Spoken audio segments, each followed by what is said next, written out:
Direktur Penyidikan akan menyampaikan perkembangan. Direktur Penyidikan, kami persilakan. Terima kasih. Assalamualaikum warahmatullahi wabarakatuh.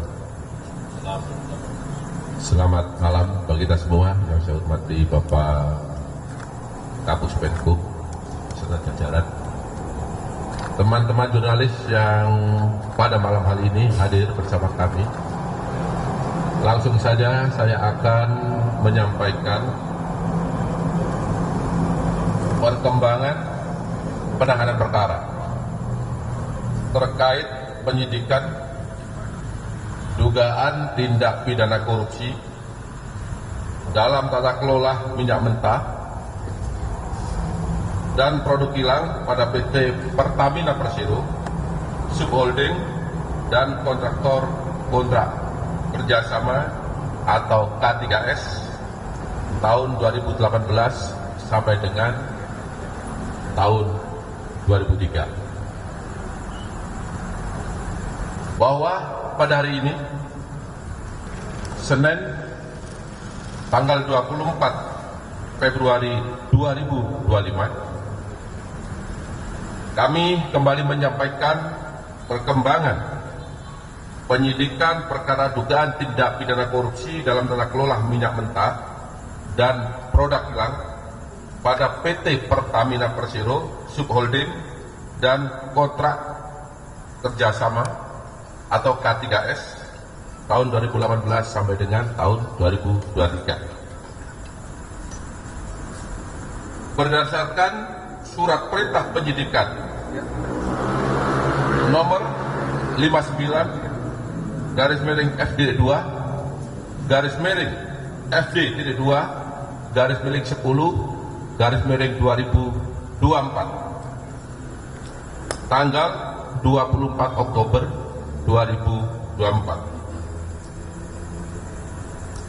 Berdasarkan perkembangan penyidikan tersebut, tim penyidik menyimpulkan dalam ekspos perkara bahwa telah terdapat serangkaian perbuatan tindak pidana korupsi yang dapat merugikan keuangan negara dari adanya alat bukti yang cukup, yaitu sebagaimana telah disampaikan tadi oleh Pak Kapus Penkum, yaitu berdasarkan keterangan saksi, berdasarkan keterangan ahli, berdasarkan bukti dokumen yang telah disita secara sah, dan bukti-bukti lain termasuk barang bukti elektronik atau BB. Berdasarkan alat bukti tersebut, tim penyidik pada malam hari ini menetapkan 7 orang sebagai tersangka, antara lain 1.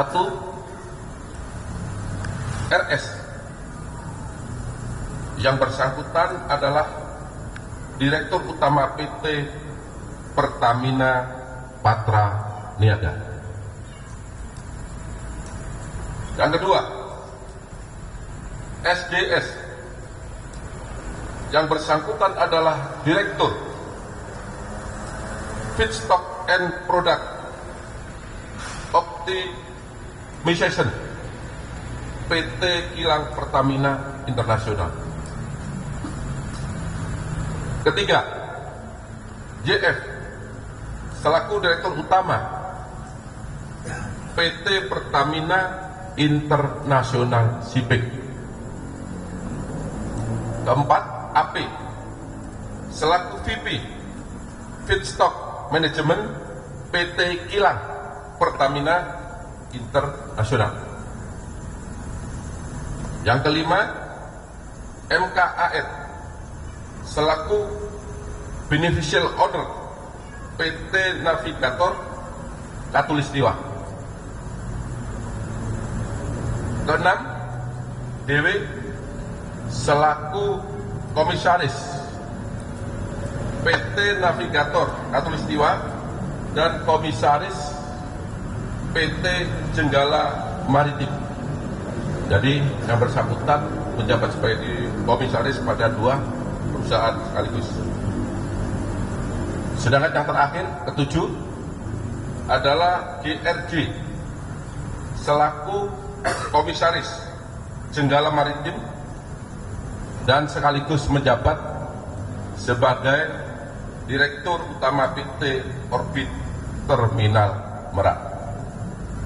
Itulah 7 tersangka yang telah ditetapkan oleh penyidik pada malam hari ini berdasarkan alat bukti yang cukup.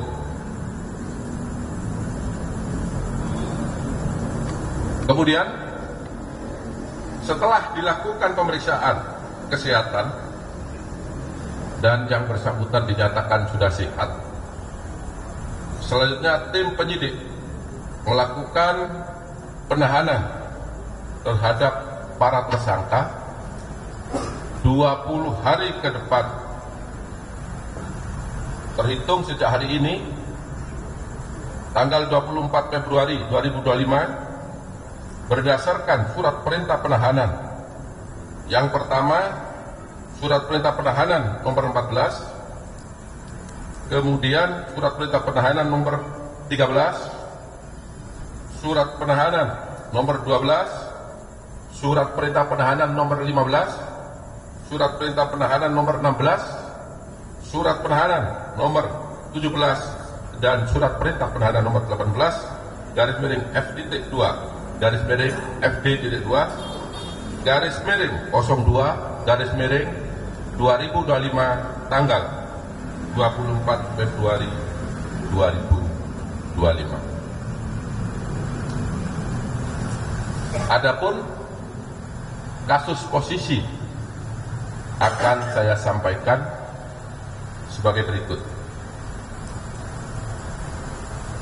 Bahwa pada periode 2018 sampai dengan periode 2023, pemenuhan minyak mentah dalam negeri seharusnya wajib mengutamakan pasokan minyak bumi dari dalam negeri, dan Pertamina wajib mencari pasokan minyak bumi yang berasal dari kontraktor dalam negeri sebelum merencanakan impor minyak bumi sebagaimana diatur dalam pasal 2 dan pasal 3 Peraturan Menteri ESDM nomor 42 tahun 2018 tentang prioritas pemanfaatan minyak bumi untuk pemenuhan kebutuhan di dalam negeri.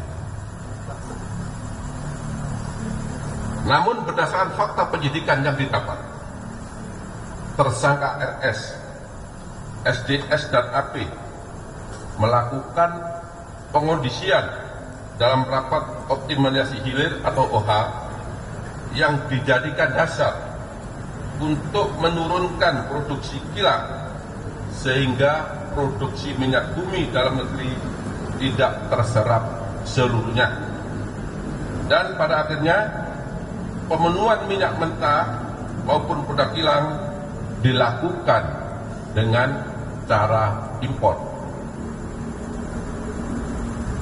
Pada saat produksi kilang minyak sengaja diturunkan, maka produksi minyak mentah dalam negeri oleh K3S sengaja ditolak dengan fakta sebagai berikut. Produksi minyak mentah oleh K3S tidak memenuhi nilai ekonomis, padahal harga yang ditawarkan oleh K3S masih masuk range harga HPS. Yang kedua, produksi minyak mentah K3S dilakukan penolakan dengan alasan spesifikasi tidak sesuai dengan spek. Namun faktanya minyak mentah bagian negara masih sesuai dengan spek kilang dan dapat diolah atau dihilangkan kadar merkuri atau sulfurnya.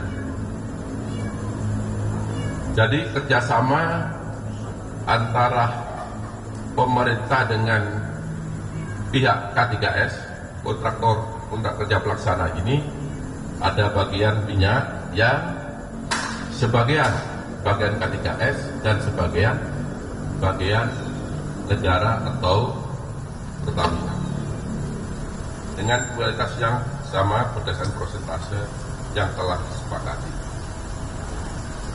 Pada saat produksi minyak mentah dalam negeri oleh K3S ditolak dengan dua alasan tersebut, maka menjadi dasar minyak mentah Indonesia dilakukan ekspor. Jadi bagian K3S tadi karena ditolak dengan alasan tidak sesuai dengan spek, harganya tidak sesuai dengan KPS, maka secara otomatis bagian K3S harus diekspor ke luar negeri. Untuk memenuhi kebutuhan dalam negeri, maka kilang Pertamina Internasional melakukan impor minyak mentah dan PT Pertamina Patraniaga melakukan impor produk kilang. Harga pembelian impor tersebut apabila dibandingkan dengan harga produksi minyak bumi dalam negeri, terdapat perbandingan komponen harga yang sangat tinggi atau berbeda harga yang sangat signifikan. Jadi saya perjelas, pada saat K3S mengekspor bagian minyaknya karena tidak dibeli oleh PT Pertamina, maka pada saat yang sama PT Pertamina mengimpor minyak mentah dan produk kilang. Selanjutnya, untuk kegiatan pengadaan impor minyak mentah oleh PT Kilang Pertamina Internasional dan produk kilang oleh PT Pertamina Patraniaga diperoleh fakta adanya perbuatan jahat atau mens rea antara penyelenggara negara, yaitu tersangka SDS, AP, RS dan JF bersama dengan demut atau broker, yaitu tersangka MK, DW dan GRJ, sebelum tadi dilaksanakan dengan kesepakatan harga yang sudah diatur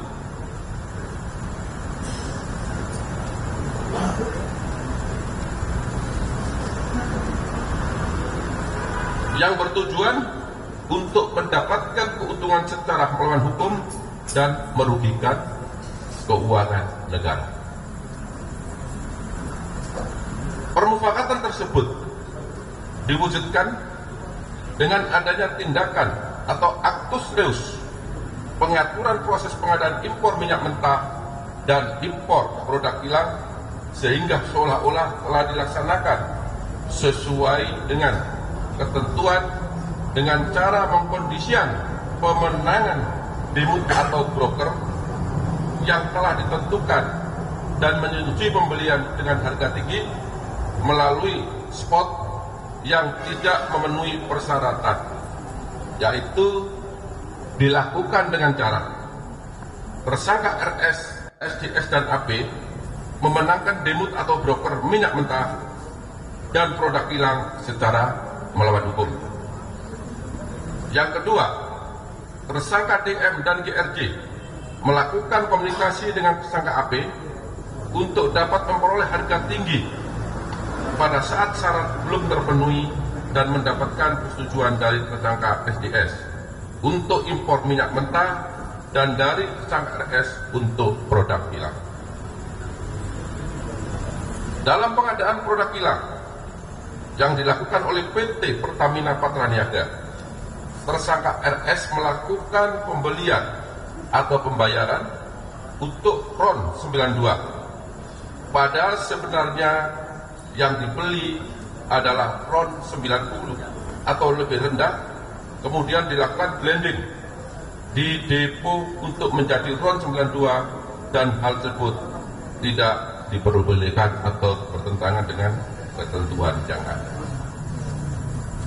Pada saat telah dilakukan pengadaan impor minyak mentah dan impor produk kilang, diperoleh fakta adanya markup kontrak shipping atau pengiriman yang dilakukan oleh tersangka JF selaku Direktur Utama PT Pertamina International Shipping, sehingga negara mengeluarkan fee sebesar 13 sampai dengan 15% secara melawan hukum, sehingga tersangka MKAR mendapatkan keuntungan dari transaksi tersebut. Pada saat kebutuhan minyak dalam negeri mayoritas diperoleh oleh produk impor secara aturan hukum, maka komponen harga dasar yang dijadikan acuan untuk penetapan HP atau harga indeks pasar, bahan bakar minyak untuk dijual kepada masyarakat menjadi mahal atau lebih tinggi, sehingga jadikan dasar pemberian kompensasi maupun subsidi bahan bakar minyak setiap tahun melalui APBN. Adanya beberapa perbuatan melawan hukum tersebut telah mengakibatkan adanya kerugian keuangan negara sekitar 197 triliun yang bersumber dari berbagai komponen. Yang pertama, kerugian ekspor minyak mentah dalam negeri, kemudian kerugian impor minyak mentah melalui demut atau broker, kerugian impor BBM melalui demut atau broker, kerugian pemberian kompensasi, dan kerugian karena pemberian subsidi karena harga minyak tadi menjadi tinggi. Perbuatan tersangka melanggar ketentuan pasal 2 ayat 1, junto pasal 3, junto pasal 18 Undang-Undang Nomor 31 tahun 1999 sebagaimana diubah dengan Undang-Undang Nomor 20 tahun 2001 tentang Undang-Undang Pemberantasan Tindak Pidana Korupsi, junto pasal 55 ayat 1 ke 1 Kitab Undang-Undang Hukum Pidana. Demikian perkembangan penyidikan terkait dugaan tindak pidana korupsi dalam tata kelola minyak mentah dan produk kilang pada PT Pertamina Persero, subholding dan kontraktor kontrak kerja atau K3S yang dapat kami sampaikan. Apabila ada kata-kata yang kurang jelas, yang kurang berkenan, saya mohon maaf dan saya akhiri. Wabillahi taufiq wal hidayah. Wassalamualaikum warahmatullahi wabarakatuh. Baik, itu tadi yang sudah disampaikan oleh Direktur Penyidikan terkait perkembangannya. Rekan-rekan media, ada dua hal yang ingin kami tegaskan. Yang pertama, bahwa kerugian keuangan negara sebesar 193,7 triliun tentunya itu baru perhitungan yang dilakukan oleh penyidik, ya, jadi perkiraan.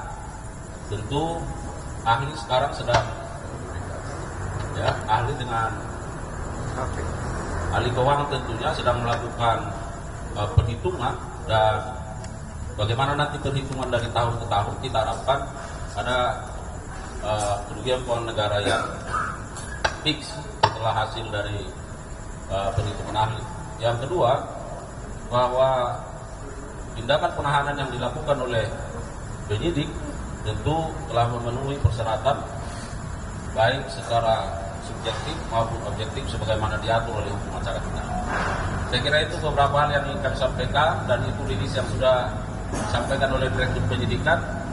Saya kira sudah sangat lengkap, ya, jelas. Namun kalau ada beberapa pertanyaan yang ingin menegaskan, saya kira kami persilakan. Dari Tempo. Assalamualaikum Pak Kohan, Jihan Pak dari Tempo Pak. Tadi kan dijelaskan ada 1, berapa triliun gitu ya.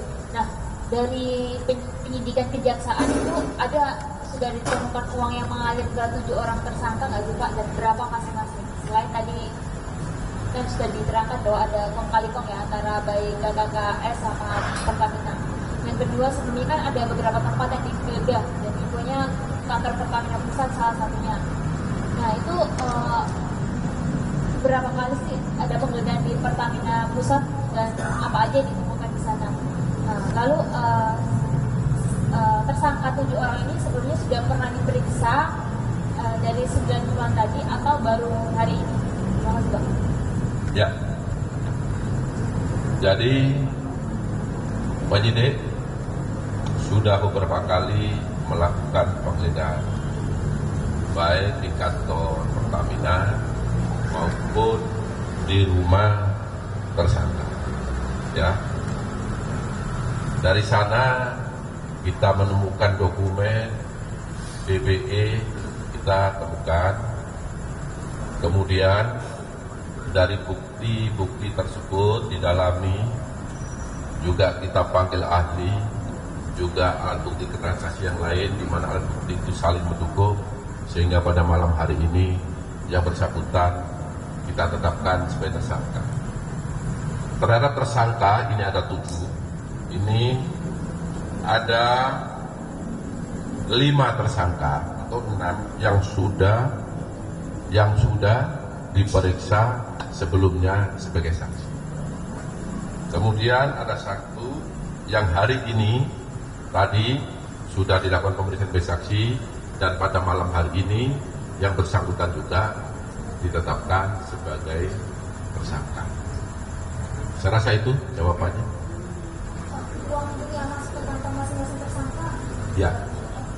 Untuk berapa jumlah uang yang masuk masing-masing tersangka ini masih didalami oleh penyidik. Ya, nanti pada saatnya pasti akan disampaikan. Satu tersangka yang hari ini tadi siapa?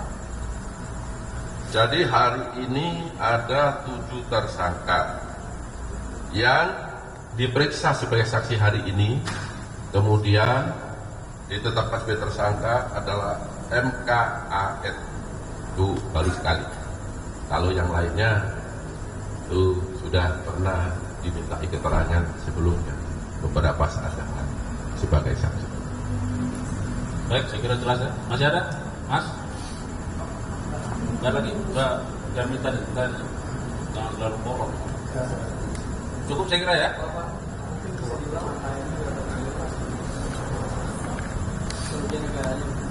Rp193,7 triliun. Jadi saya pertegas sekitar 197 triliun, dan karena ini selama 5 tahun 2018 sampai 2023 nanti finalnya akan kami sampaikan ya, setelah penghitungan oleh audit BPK sudah selesai ya. Yang pasti kami sudah gelar perkara dengan BPK, sudah kami tuangkan dalam risalah hasil ekspos, sehingga di sana ditemukan kerugian keuangan negara. Ya, sudah cukup.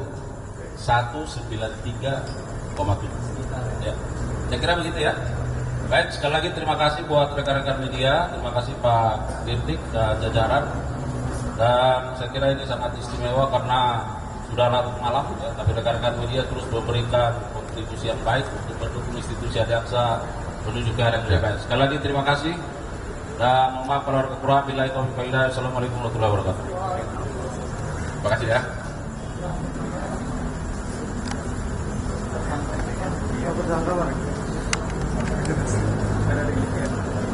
Ada